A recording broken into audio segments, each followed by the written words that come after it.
Without further ado, let's go all the way to New Zealand and say hello to Kai Car-France. There he is, Mr. Don't Blink himself.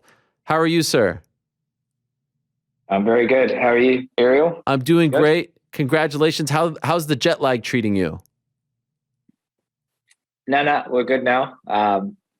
It's actually quite far, right? Columbus, Ohio, from New Zealand. So yes, took like 30 hours to get home, but we're here now. So it's nice to be not having to quarantine, not having to do any isolation. It's just back to normal now. So I was only away from my family for like a week. So yeah. Incredible.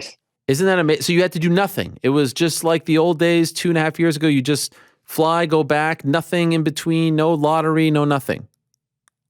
Nothing. Back to normal, bro. Finally. Wow. How great does that feel? Yeah.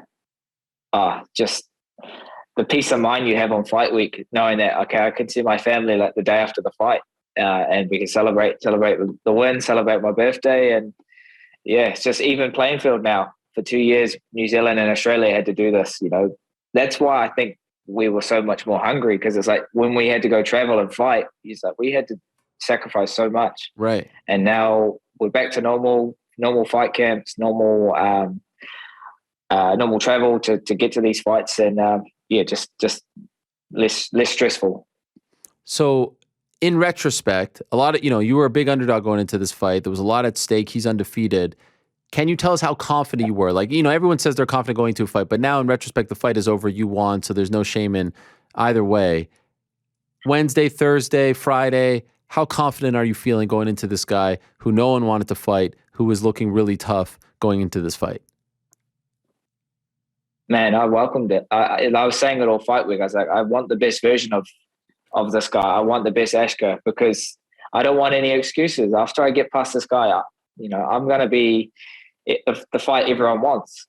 And I visualized this for so long, and I guess every different scenario that I played out in my head, I always ended up winning. And I knew if he got me to the ground, I knew at one point he would get to the ground. I knew I'd eventually get back to my feet, find scramble and find my feet. And then, that's just how it played out. Being away from the cage for a year definitely takes a toll. For me, I was only away for 3 months. So it was so fresh for me, fight week, fight night. So I was just more than ready. But it's a self-belief, I've been telling myself I'm the best in the world for years now. And now you're seeing that, and you're seeing that confidence in the ring. I'm not shying away from it anymore. It's just something you just know. And right now, where I'm at in my career, where I'm at in my life, I've got so many blessings happening. Being a father, being a husband, being the best version of myself, and just now seeing that transferring, being the best fighter. So, yeah, just in a great place. And now we're talking titles. So, being the number 2 guy, both champions and Figueiredo and Brandon want to fight me. They're both saying, I don't want to fight for the 4th time. I want to fight this guy. So the ball's in my court. That was my second to last fight on my contract. So, we're in a great place. And now we're just gonna see, talk with obviously Ash, Eugene, and Mick and Dana, and see what the next plan is. So as of right now, you have 1 left. Well, yeah, that's how it works, kind of thing. They never let you fight out your contract. Yeah, but that's a great spot. That's an amazing spot to be in. You really have all the leverage now. This is incredible. Well, yeah, like that's what we wanted. High risk, high reward. No one wanted to fight this guy. Like a lot of people would have sat back after fighting, knocking out a former champion, and be like, okay, I'm good for a little bit. Let's just sit on this and see what happens. But I don't want to do that. I don't want to wait and be given a title shot. I want to go earn it. I wanted to go show everyone that I'm the best in the world. And knocking out a Brazilian, a BJJ black belt, and when I knocked out Bontarin, knocking out a former champion, Cody Garbrandt, someone that everyone said that at one point was one of the best boxers in the UFC, and then neutralizing a Russian wrestler, which had me in the worst positions and the best positions he could win this fight, and I didn't even feel phased. If you saw my face, I was just calm. I've been in these situations so many times, and beating a guy that's undefeated, 14-fight win streak, never lost, beating most guys in that top 5, and I just beat him by unanimous. So tough fight, but I just had to back myself. And when I was in there in those tough spots, when he couldn't get me out, that's why he pushed me. He was frustrated. And I just looked at him. I said, now's my time. Second round, I just changed that momentum, changed the switch, fed off the crowd, and everyone was behind me. And I started to land some hard shots. Credit, he's got a chin, you know. I landed some hard shots on him. Yeah. But you could see him, he couldn't get me down. I was stuffing all the takedowns, and I was coming back with high volume, heavy shots. And you could see the change in the fight. And then third round, I wasn't just defending takedowns, but eventually, you know, I was finding more targets. I wasn't just headhunting. I was mixing it up. Different kind of fight when you're fighting a southpaw as well. It's a lot of lead hand fighting, setting it up with kicks, inside leg kicks, outside leg kicks, and then just the pressure as well. So, I did enough in that third round to get the win. So I was pretty comfortable. I knew that I had done enough when we went to the judges. But when it all works out like this, you know, on my birthday as well, 10/29, the same night I fought, just special, man. And I worked hard for this. So high risk, high reward. So I told Mick after the fight, I said, now it's my time, you know, there's no other guy. I'm the guy now. So, we'll see what happens with this fourth fight. I'm not too sure what the go is with the UFC, if they're going to go ahead with that fight. Both guys wanted to fight me now. So I feel like fans want to see a new face, you know, they want to see a new matchup, and then let me fight Figgy, and then I get past him, and then I'll fight Moreno after that. So, yeah, that's how I see things happening.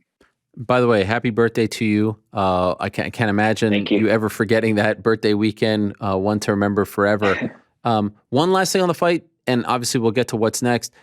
Anything surprise you about it? Well, we worked a lot on scrambling in this fight. And, Russians and Dagestans are notorious for that body lock, you know, and it's hard to break the grip. So something that we've worked a lot on was like getting inside that underhook and turning and then breaking off and getting detaching kind of thing and working our frame. So something that we worked a lot on, but I thought his grip was going to be a lot more stronger. Maybe it's due to the hand injury that he had, but I was fighting the hands pretty good, and I'm one of the best in the division at doing that. So, something that I realized, he couldn't get me out. And when he was going for those chokes, it's just like, well, you know, if you can't finish me here, if you can't get your best position and get the finish, no, this is building my confidence now. So, yeah, just realize, you know, being in there, like, it's just another day for me, you know. It doesn't matter where I'm fighting, T-Mobile Arena in Vegas, at the stadium in Columbus. It's all the same. And now you're seeing that the evolution and that championship mindset that it trickles down. I work obviously train with Israel and Alex, and you know, so many high level guys in my gym like Dan and Brad. Now you're seeing that, you know, evolution in my game where it's all about that top 1%, and then in your head, if you don't believe you're the world champion before you become the champion, then how is anyone else going to believe you? So that's the change. That's the difference in my head.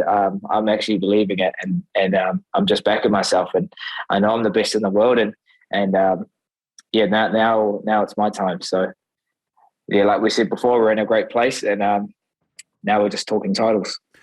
Last Tuesday, so the Tuesday before the fight, I found out that they were going in the direction of the fourth fight, and they were maybe thinking of doing it July 30th. So this comes out a few days before, and we kind of thought maybe your fight would be like the official number one contender fight.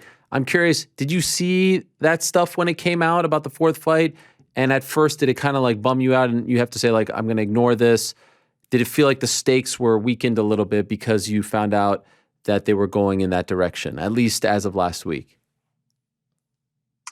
Yeah, I got asked that question a lot on fight week. What are your thoughts on it? I just said, it's out of my control. I can only focus on the fight in front of me. And that's all I was actually thinking about. I didn't really put too much thought into it. But I guess now in the position that I'm in, taking out this guy that was undefeated, no one had ever beaten him, beaten most of the guys in the top five. It's just yeah, like there's no other guy besides me now. So it would have been awesome if the UFC waited like a week after to see what they were going to do. But it is what it is. If they do go ahead with that fourth fight, if they want me to be the reserve fight for it, I'll happily go over to wherever the fight is, make the weight, and be on standby. But that will guarantee me the next shot. And if it all works out, let's bring it back to New Zealand. Let's bring it back to Australia. Now I'm in that position where I can do that. I can be a main event in my hometown, and it would be massive. And this side of the world, we haven't had events in 2 years now. So, what better way to bring it back to this side of the world with one of their own headlining it and fighting for a title. So, this is stuff that I visualized for years, and it's all kind of coming together. And I'm not just, speaking it into existence and manifesting it. I'm going out there and taking it and actually putting it into play. So that's the difference, I haven't just sat back and just try to, I guess, work an angle until a title fight. I've just gone out there and earned it. And high risk, high reward. And the UFC will appreciate that. Do you think there's any chance, do you feel like there's any possibility that you have convinced them to change their plans and go with you versus Figueiredo next? I feel like I've done enough. I feel like I separated myself from this division with this, with getting out, with having knockouts on my record. I've got 11 knockouts on my record now, where in this division that doesn't happen. And then after that Cody fight, they said, he wasn't ranked, so it doesn't really change too much. Taking out a wrestler in his own game and beating a guy that's undefeated and never lost, that's enough to guarantee me the next shot. So for the future, this is a fan favorite fight both ways. If I fight Figueiredo or Moreno, I had a great fight the first time I fought Moreno. I dropped him twice in the first round. Makes for a great, storyline, the rematch, but obviously with Figueiredo being the champion, that's a great matchup for me because stylistically we're both similar. We both like to put pressure on. We both like to go for finishes, and we both like knockouts. So I know he'll be emotionally invested. He'll swing. When I fought Ashka, obviously he's partially deaf, so when I pointed my hands to the ground, that's international language for saying let's throw down. Obviously, feed to the crowd. Like we're here to fight. We're not here to hug. So he shot straight away though. Yes, I saw so that was obviously his game plan.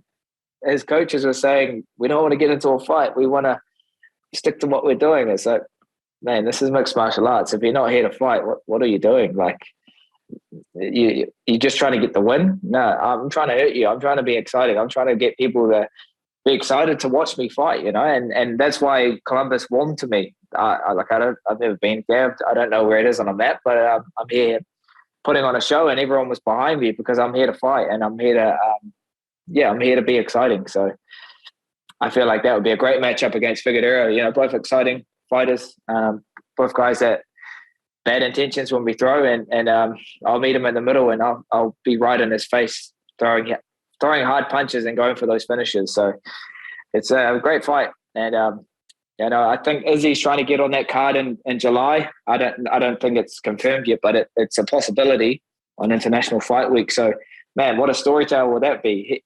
Izzy headlining, and then Nico being the co-main against Figueiredo for the flyweight world title. So we've got 2 world titles at City Kickboxing, obviously Izzy and Alex, and I put myself there, and there's about to be a third one. So we're in a great place. Yeah, it was great to hear the crowd. I mean, Ohio chanting your name. You have no connections to that town. It was amazing. Would you be bummed? Like if they say, all right, you'll get the title shot, but we'll do this 4th fight first and you'll fight the winner in November. They'll need 3-4 months. Like, will that bum you out to sit out that long, or knowing that you get the title shot would be okay with you?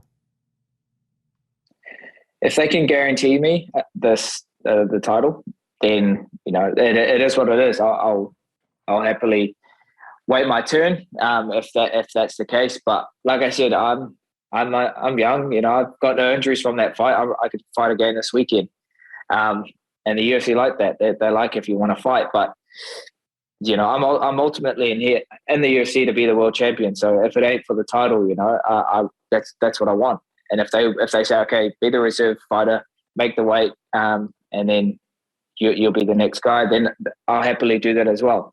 But yeah, we'll just have. It's obviously a conversation me and my coaches and the UFC need to do. Obviously, being in the position where we are now with coming to one fight left on my contract. Yeah, we're in a good spot. So fans want to see this fight. The champ obviously wants this fight, and yeah, he's campaigning hard for you. The champ is really pushing it. Yeah, he is. He's pushing it hard. So does that surprise you, man? Like, nah, because his coaches are Henry Cejudo and Eric. Right. Obviously, we've got history there. Being on The Ultimate Fighter, he was my coach on season 24.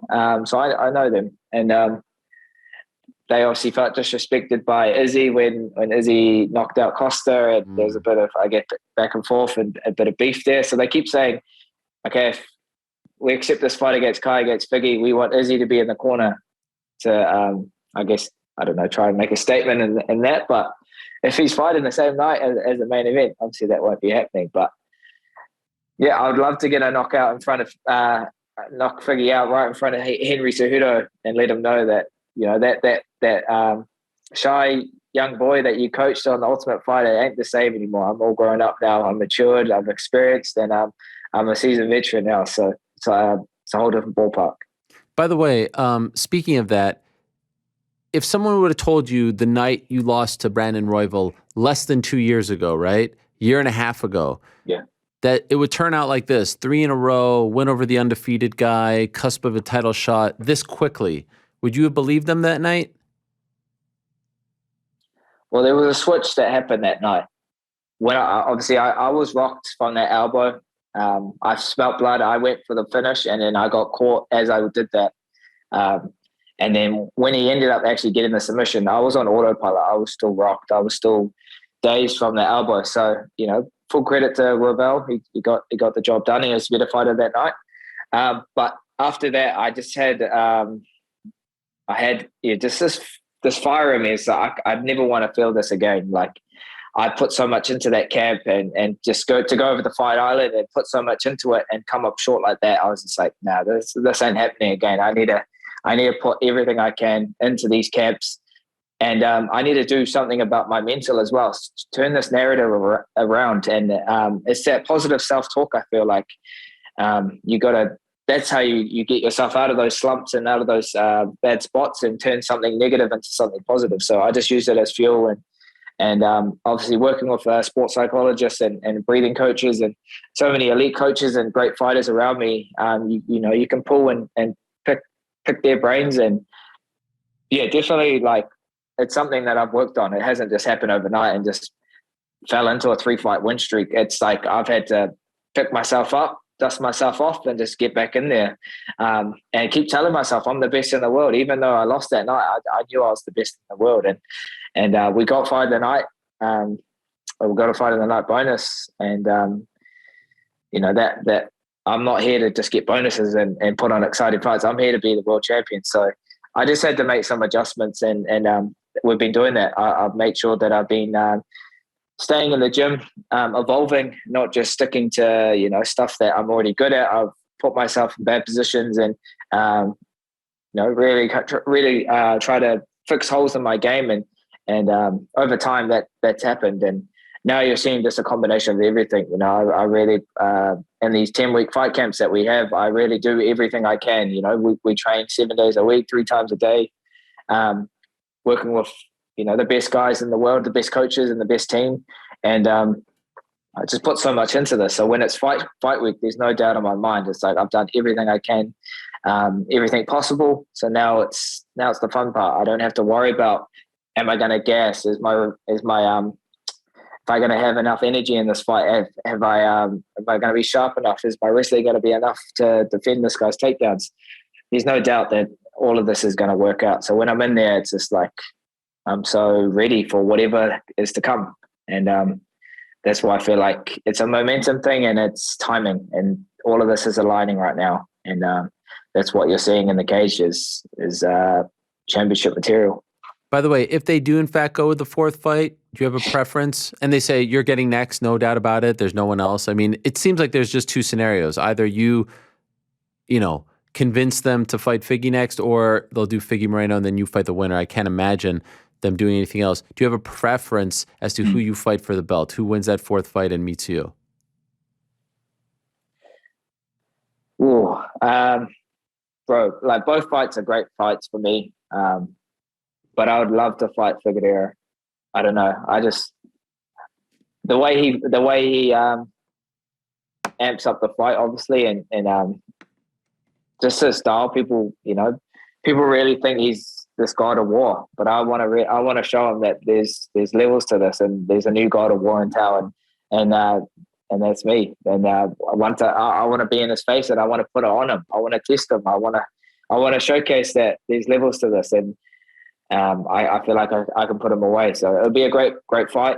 And bro, imagine doing that at Marvel Stadium in Melbourne, Australia, where Izzy fought Whittaker, 60,000 people, making the walkout, feeding off the energy in that crowd, and putting it on for my friends and family from New Zealand and Australia. Like, that's how I see these fights happening now. And well, for Izzy being your teammate, he's always taught us the world's never too big. If you want this, go out and get it. And that's stuff that I've been visualizing for years, and now having it all right in front of me. I've done all the hard work, and now I can set myself up for these big moments in my career, where it's all about timing. I made my MMA pro debut when I was 17, and that's always been my ultimate goal, to be in the UFC and be the UFC champion. Now I'm 29. I'm a father, I'm a husband, and number 2 in the world. But these are all things that they transfer and they relate to each other, because you're just trying to be the best version of yourself. And it's a great place to be. By the way, no chance they say like, oh, we want you to fight one other guy on the same card or something. Like, we're not accepting this, right? That's hogwash. It's belt or bust. There's no other guy. Like, you can't. If you're trying to say if there's another guy in the picture, I don't agree. But if they throw it out, a Pantoja or something, like, would you accept that? I think he's still injured. I think he is. So no. Just to be clear, I think you can make a case right now. You can make a case right now that you would be next. Like, it's actually historic, unprecedented that they're going 4 in a row here. They've never done this. I understand why they are. There's money to be made. It's a big fight, whatever. But for you, like, if I was managing you, I'm saying we're either fighting Figgy next or you'll wait for the winner. And you've made the case. You beat the guy. You beat the undefeated guy. You beat the guy that no one wanted to fight. Yeah, exactly. The work has been like. Before this fight, they were saying, what are you going to do? Are you going to be calling out for a title shot? I said, I'm going to let my work do the talking. And, now having everything aligned and beating this guy and beating Cody Garbrandt and being exciting, that's the main thing. People want to see exciting fights. They don't want to see people just being hugged and just getting the win. They want to see people trying to go for it and trying to look for these finishes. So, that's the only 2 options. We either fight for the belt or we wait and then we fight for it. So, yeah. Thank God they didn't get rid of this division. Look at things now, right? Look how exciting it is. You coming up, you got the rivalry there with those 2 guys. I mean, it's a great time to be a fan of the flyweights. It's a great time to be a flyweight. Are you going to celebrate your birthday now, a little later than obviously the date? Are we doing a belated party to celebrate the win and birthday? Oh, definitely. There'll be a few different celebrations. I haven't actually seen most of my teammates yet. I've just been enjoying this time with my son and my wife, and just soaking up that family time. Just because, like a year ago, my son was just born, and it happened so fast. And now he's walking and talking at Kindi at Kongareo, which is preschool for Māori, and learning te reo. So it's cool to it's all done now, so I can actually enjoy it, be present, be here, not have to worry about anything else right now. I can just worry about being at home and just enjoying that time. So I just brought him a trampoline. So I've got to go build that. go build it. No, it's something that it's cool that I can actually have a bit of downtime now before the next camp starts and the road to the title starts. So yeah, just enjoying that. Obviously, going to be just enjoying being normal and everyone back home is obviously on board and celebrating with me, and it's great to get all that support from your hometown. So just soaking it in. Two last quick things. By the way, I always notice that you're always rocking really cool hats, American sports teams. Like you have the Mets on, you got the Nuggets one. Are you a fan of these teams, or you just like the hats? Yeah, I just like the hats. It's the colorways. That's what I like about it. So, like, do you even know that that's the Mets? People are like, yeah, of course. People are like, why do you wear that? The Yankees are so much better, but it's like, in America, you guys are obviously big fans. Like after the fight, did you see that when Joe Burrow came up? I don't know who that is. You didn't know who that was? I don't watch NFL. I don't watch NFL enough to know who that is. So he was there, obviously front row seat. And then after my fight, when I was doing my medicals, UFC came up to me. They're like, "Hey, someone wants to meet you." And I was like, "Oh yeah, cool." So then Joe comes up to me. He's like, "Hey, bro, big fan. I love your fight." And then I was like, "Oh, hey, bro, what's your name?" And then he's like, "Oh, I'm Joe." And I was like, "Oh, do you what team do you play for? Do you play NFL?" And he's like, "Yeah, for the Cincinnati Bengals." Yeah. Yeah. And then I was like, "Oh, that's cool. I've been to one game. I've been to a Raiders game." And he's like, "Oh, we've got to get you out to a game then." And I was like, "Yeah, for sure. That's us."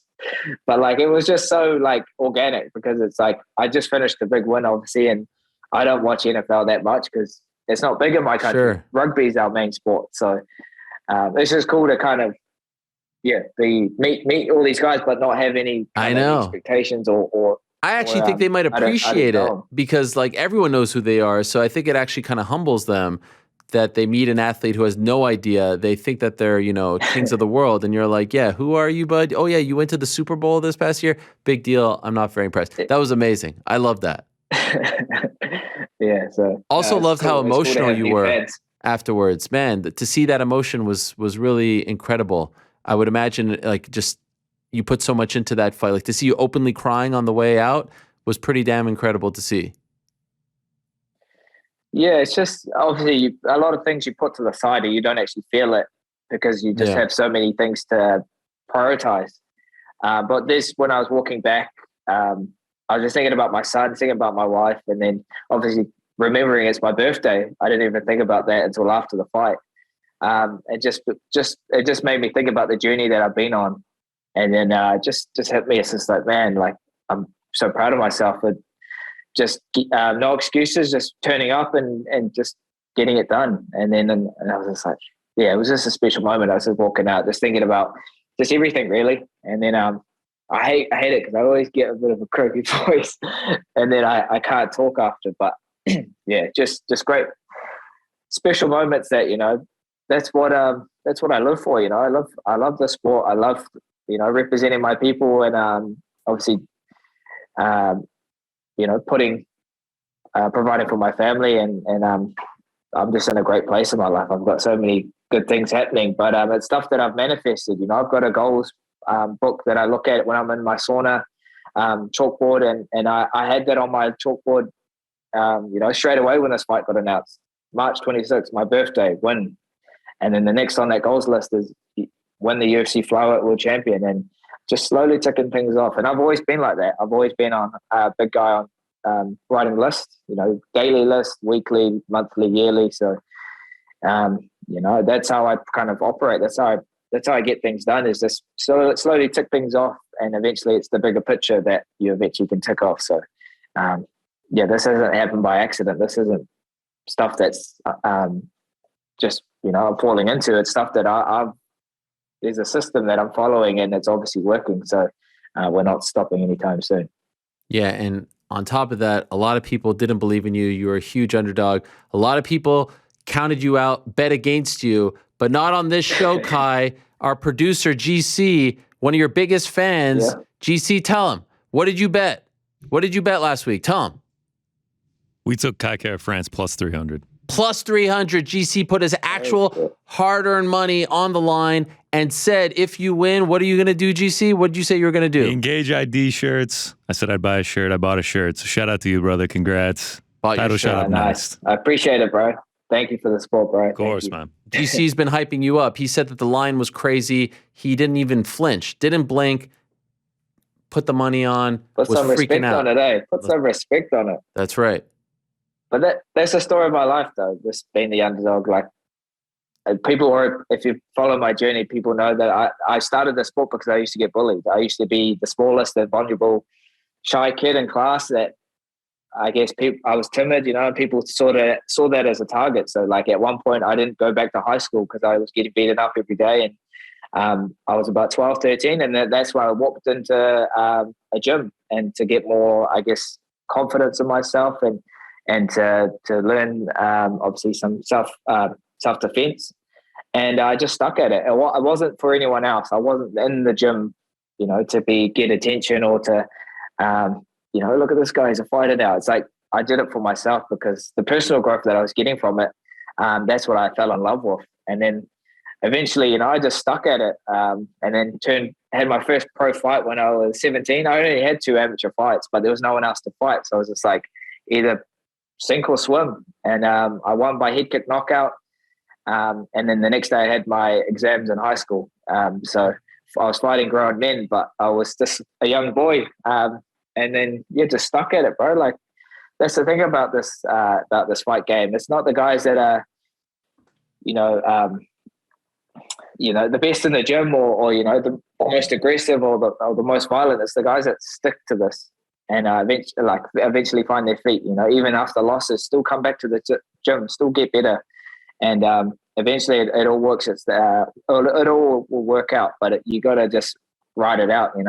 Even though things aren't working out, or if they are, you go on to the next goal, the next thing, you just evolve and get better and adapt. And if you're faced with adversity, or if you have to go through a rough patch, just ride it out, and eventually it's all going to work out. So that's the story of my career. Wow. 24-9 now. At one point was on a 3-fight lose streak. Living in Thailand, had no more money left in my account. I couldn't ask family for any more money because I'd kind of sick of doing that.